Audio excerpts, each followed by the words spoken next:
भगवान शंकर ने सती को समझाया, नहीं समझी, से ध्यान में डूब गए। एक दिन शंकर जी की समाधि खुली और जब शंकर जी जागे तो जानते हैं क्या हुआ? उसी समय दक्ष प्रजापति का पद बढ़ा था। दक्ष प्रजापति को प्रजापतियों का मुखिया बनाया गया था, सर्वश्रेष्ठ। तो स्वागत में उसने सबको बुलाया। तो भगवान शंकर भी गए कि ससुर जी पद पे पहुंचे हैं तो इनका स्वागत सम्मान हो। तो खूब बढ़िया स्वागत किया।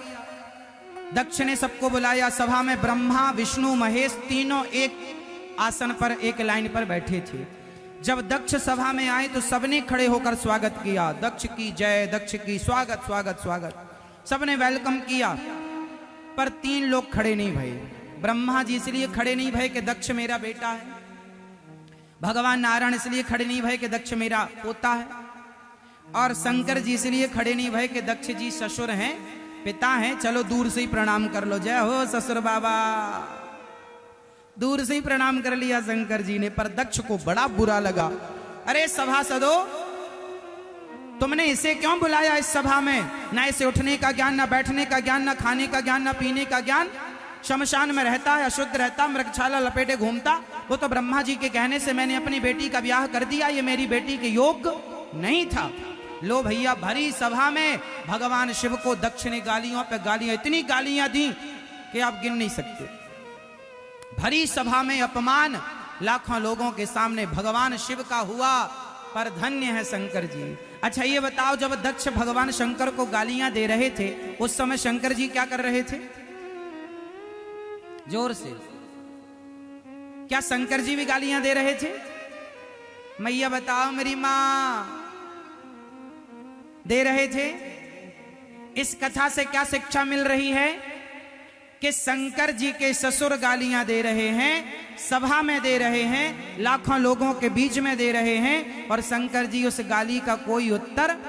अच्छा बताओ, शंकर जी चाहते तो तीसरी आंख, शंकर जी तो शंकर जी हैं साहब, तीसरी आंख खुलती तो पृथ्वी भस्म हो जाती। दक्ष की क्या हैसियत थी? क्या शंकर जी अपने क्रोध से क्या दक्ष को भस्म नहीं कर सकते थे? क्या दक्ष को दंड नहीं दे सकते थे? बताओ, शंकर जी ने दक्ष की गलती पर दक्ष को दंडित क्यों नहीं किया? उत्तर दो। इसलिए ये कथा आपको बहुत कुछ सिखाएगी। कथा ये सिखा रही है कि जब कोई आपको गालियां दे तो आपने भी यदि पलटकर गालियां दे दी तो उसमें और आप में अंतर क्या रहा? यदि कुत्ते ने आपको काटा तो आप कुत्ते को काटेंगे क्या? तूने मेरे पांव में काटा, मैं भी तेरी टांग काटूंगा। काटोगे?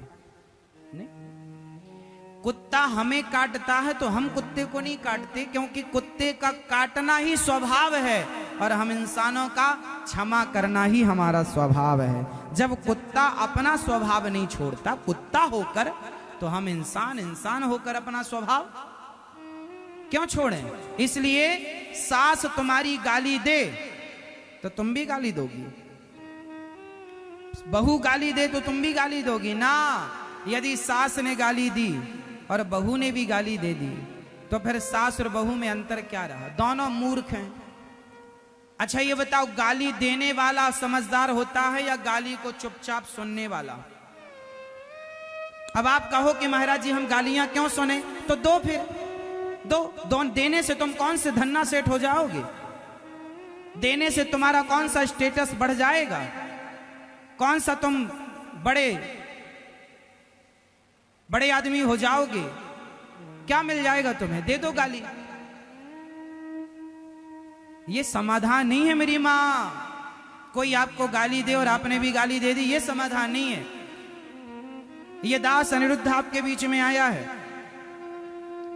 आप मुझे सम्मान दो तो भी मैं आपको कथा सुनाऊंगा, और आप मुझे गाली दो तो भी मैं आपको कथा सुनाऊंगा, क्योंकि मैं अपना काम करने आया हूं। मैं आपके क्रोध से, मैं आपके गुस्से से मैं प्रभावित नहीं होता। यदि मैं आपके गुस्से से प्रभावित हो गया तो फिर मुझ में और आप में अंतर क्या रहा? एक अनपढ़ आदमी होता है और एक पढ़ा लिखा आदमी होता है। अनपढ़ आदमी गाली, एक अनपढ़ ने एक पढ़े लिखे को गाली दी, अनपढ़ ने पढ़े लिखे को गाली दी और पढ़े लिखे ने भी बदले में अनपढ़ को गाली दे दी। तो बताओ ये दोनों में से कौन पढ़ा लिखा है? जोर से, जोर से। दोनों मूसर हैं, दोनों मूर्ख हैं। भाई आप समझदार हैं तो आप उत्तर क्यों दे रहे हैं? और वो भी गाली का। गाली का उत्तर नहीं होता साहब। गाली का कोई उत्तर हो तो बताओ। तुमने हमें गाली दी तो क्या गाली का उत्तर गाली है? आग को कभी आग से नहीं बुझाया जा सकता, कीचड़ को कभी कीचड़ से नहीं धोया जा सकता। यदि आग है तो पानी से ही बुझेगी। आग गर्म है, पानी ठंडा है, सामने वाला आग बरसा रहा है तो आप शांति का जल लेकर के बरसाइए। वो दुष्टता नहीं छोड़ता तो आप सज्जनता क्यों छोड़ते हैं? शंकर जी को गालियां मिली पर शंकर जी ने गालियों का एक उत्तर नहीं दिया। यदि दे देते तो फिर दक्ष में और शंकर जी में अंतर क्या रहता? मेरी मां समझ रही हो? थोड़ी अपनी सहनशील, जो तुम्हें जरा जरा सी बात में ना गुस्सा आ जाता, बहू ने ऐसा कह दिया, सास ने ऐसा कह दिया, पत्नी ने ऐसा कह दिया, पति ने कह दिया तो कह दिया, किन किन बातों को रखोगे? सारी जिंदगी सुनना है साहब। रोज कहेगी वो, रोज सुनना पड़ेगा, क्या करोगे? इसके सिवा कोई चारा नहीं है। सही है? इसलिए छोटी छोटी बातों पर ध्यान मत दो कि किसने क्या कहा। लोगों का काम कहना है। लोग खाए बिना रह सकते हैं, बोले बिना नहीं। कहने वालों ने तो माता सीता को भी कहा, तुम्हें नहीं कहेंगे? कहने वालों ने माता सीता को छोड़ा कहने से? बोलो हाँ, छोड़ा। कहा कि नहीं? माता सीता को भी लांछन लगा दिया जगत के लोगों ने। बोलो हाँ। फिर तुम्हें छोड़ेंगे? इसलिए छोड़ो। कुत्ता भौंके तो तुम ना भौंकना। समझ रहे हैं? शंकर जी को गालियों पर गालियां किसने दी? ससुर ने, दक्ष प्रजापति। और शंकर जी ने क्या किया? मुस्कुराते रहे, मुस्कुराते रहे। जिंदगी में जिंदगी का राज पाना चाहिए, जिंदगी में जिंदगी को मुस्कुराना चाहिए, और जिंदगी में जिंदगी की शर्त पूरी ना हो तो जिंदगी को जिंदगी से रूठ जाना चाहिए। थोड़ा मुस्कुराया करो। सास गाली दिया करे तो मुस्कुराया करो। पागल हो गई है सास, बके जा रही है।